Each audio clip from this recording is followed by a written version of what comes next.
Bismillahirrahmanirrahim. ومن أحسن دينا ممن أسلم وجهه لله وهو محسن واتبع ملة إبراهيم حنيفا واتخذ الله إبراهيم خليلا. صدق الله العظيم. ومن أحسن دينا ممن أسلم وجهه لله, dan tidak ada yang lebih baik agamanya daripada agama orang yang menyerah dirinya kepada Allah dengan ikhlas. Wa huwa muhsin, dan dia berusaha mengerjakan kebaikan.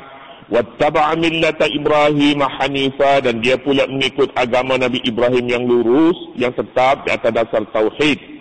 Wattakhadallahu Ibrahim khalila, dan kerana itulah Allah memilih Nabi Ibrahim kesayangannya sebagai khalil, sebagai kekasih. Ayat sebelum ini menyatakan buruknya syirik. Tuhan tidak ampun syirik. Menyatakan buruknya juga orang yang memuja syaitan. Sebab syaitan itu mari. Sebab syaitan itu mengambil segala langkah-langkah yang ada di hadapannya untuk menyesatkan manusia. Dan semua langkah yang diambilnya itu berkesan dan berfaedah untuk menyesatkan. Paling buruk sekali syaitan ini ialah menanamkan pada manusia suka berangan-angan untuk melakukan sesuatu yang baik.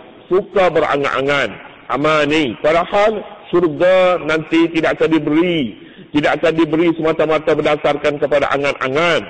Sama ada mereka yang suka berangan-angan itu Yahudi ke Nasara ke ataupun siapa saja, darah mana, keturunan mana, bangsa mana, di mana mereka berada, amani dan angan-angan tidak memberi faedah kepada siapa pun. Tetapi yang memberi faedah ialah amal salih, ya'mal minas salihati wa huwa mu'min min zakarin aw unsa. Jadi kalau begitu agama mana yang patut, yang terbaik sekali? Yahudi tak ada guna, Nasara tak ada guna, angan-angan tak ada guna, semua tak ada guna. Yang ada gunanya ni saja ayat ni menyatakan, wa man ahsanu dinan mimman aslama wajhahu lillahi wa huwa muhsin.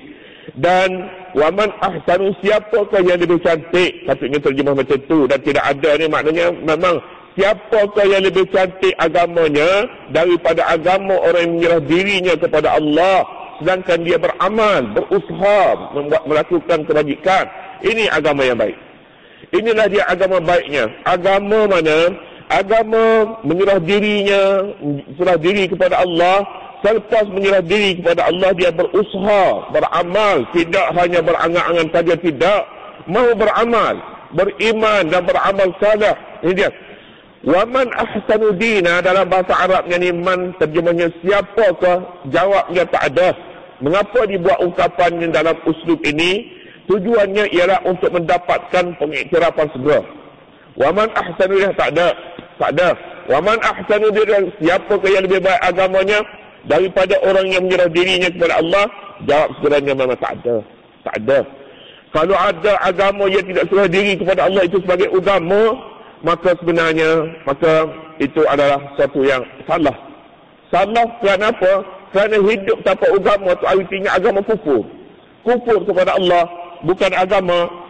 Wa man ahsanu dinan, siapakah yang lebih cantik agamanya daripada mereka yang menyerah dirinya kepada Allah. Inilah agama yang sebenarnya. Inna salati wa nusuki wa mahyaya wa mamati lillahi rabbil alamin la syarika lahu wa bidzalika umirtu. Hidup, mati, ibadat, semua sekali diserahkan kepada Allah Subhanahu wa taala. Itu pengakuan Nabi Ibrahim alaihissalam yang merupakan rujukan bagi semua agama yang mengaku bahawa mereka agama, mereka merujuk kepada Ibrahim alaihissalam.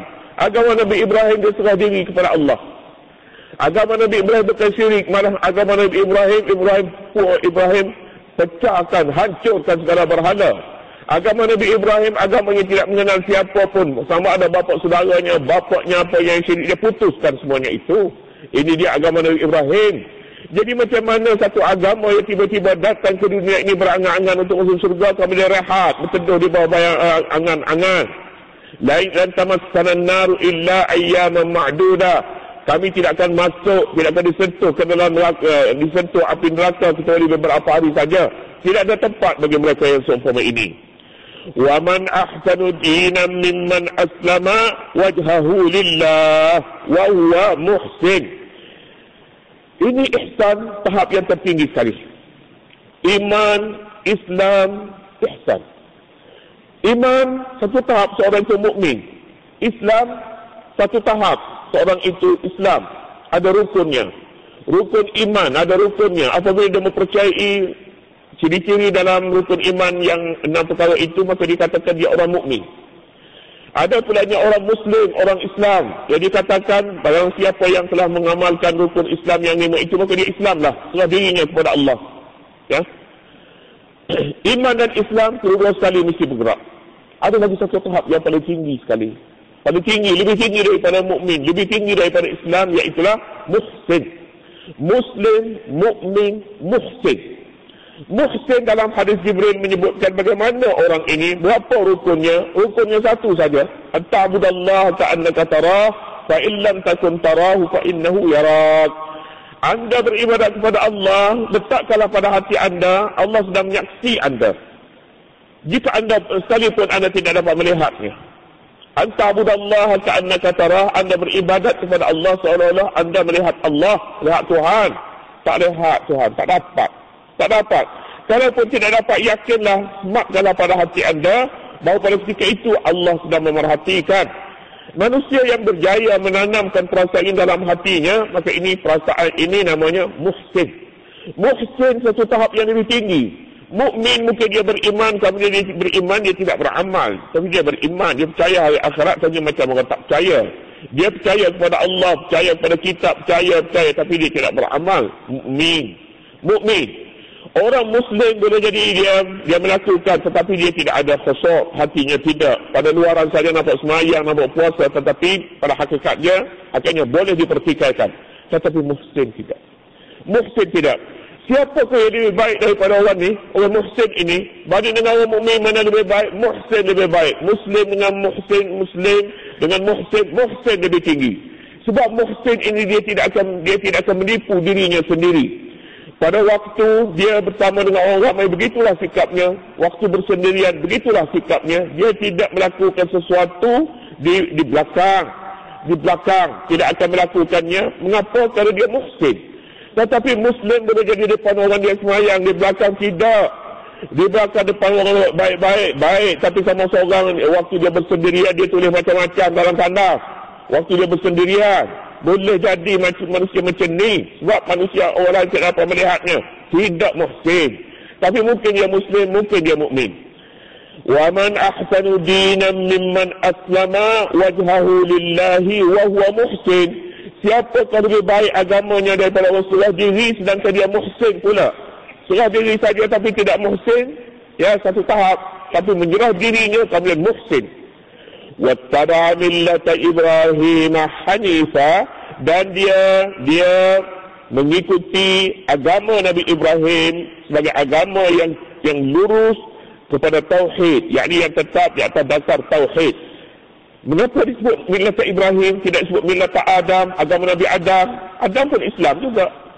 Adam pun agama Islam. Adam, Nuh, Hud, Idris, Saleh, Daud, Sulaiman, semuanya nabi-nabi. Tetapi dia rujuk kepada agama Ibrahim. Sebab Ibrahim ini Abul Bashar As-Sani, bapa manusia yang kedua. Bapa manusia. Agama Nabi Ibrahimlah mula-mula orang yang pertama memerangi syirik secara besar-besaran. Dihapusnya syirik. Jadi barang siapa yang mendakwa bahawa mereka ada hubungan dengan Nabi Ibrahim, bahawa Nabi Ibrahim adalah agama tauhid, bukan agama syirik. Ibrahim bukan saja tidak memuja berhala, tapi menghancurkan berhala. Agama Nabi Ibrahim bukan saja menghancurkan berhala, tapi memutuskan dirinya dengan bapa saudaranya Azar. Jadi kalau begitunya, mengikuti agama Nabi Ibrahim adalah dituntut kepada semua orang. Siapa yang menyerah dirinya kepada Allah, pastinya dia mengikuti nama Nabi Ibrahim AS. Disebutnya di sini, dia tidak sebutnya agama tauhid, tapi disebutnya agama Nabi Ibrahim.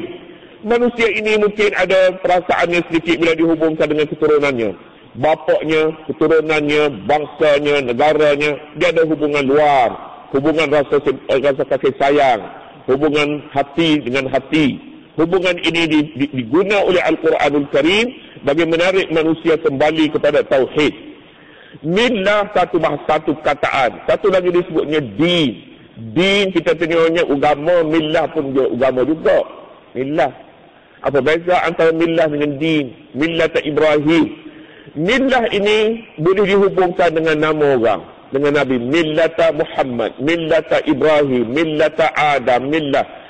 Tapi millah tak boleh dihubungkan dengan Allah. Millatullah tak boleh. Dinullah boleh. Syariatullah boleh. Artinya millah ini penggunaannya lebih khusus. Lebih khusus dari satu sudut. Tapi dari satu sudut pulanya lebih umum kepada sesuatu selain daripada Allah. Millat al-kufri boleh. Boleh. Tapi dinullah, agama Allah saja. Lain daripada Allah, tidak ada agama. Bukan agama tu. Agama ciptaan manusia bukan agama pada hakikatnya. Bukan. Jadi nak tuntut, ada pihak-pihak yang ingin menuntut kesamaan agama, persamaan hak di antara semua agama, sebenarnya nama agama pun tak betul. Tak betul. Yang lain daripada Islam tu. Millah boleh. Millah boleh. Millat al-kufri. Boleh. Tapi kalau din al-adyan samawiyah saja. Agama langit saja yang boleh. Lain daripada langit tak boleh nama. Tak ada hak dan nama agama pun. Agama ni bukan satu perkara yang mudah. Kata agama. Dia suatu program untuk pembinaan rohani dan jasmani. Kedua-duanya sekali dan lengkap semua. Bukan sahaja dalam satu bidang, tapi dalam semua bidang. Dunia, akhirat, hidup dan mati. Wattaba'a millata Ibrahim hanifa. Hanif maknanya cenderung, asal maknanya. Lawan baginya, Hanif, datang asal kataannya Hanafa. Hanafa ini digunakan kepada sesuatu yang cenderung kepada kebenaran. Cenderung. Lawan baginya Janafa. Janaf artinya sesuatu yang mengelak diri daripada kebenaran. Kasut kita yang kiri kanan ni kedua-duanya ni Hanif. Hanif sebab dia sama masuk ke depan. Masuk. Dia tidak lari. Yang kiri lari ke kiri, yang kanan lari ke kanan. Itu namanya Janafa.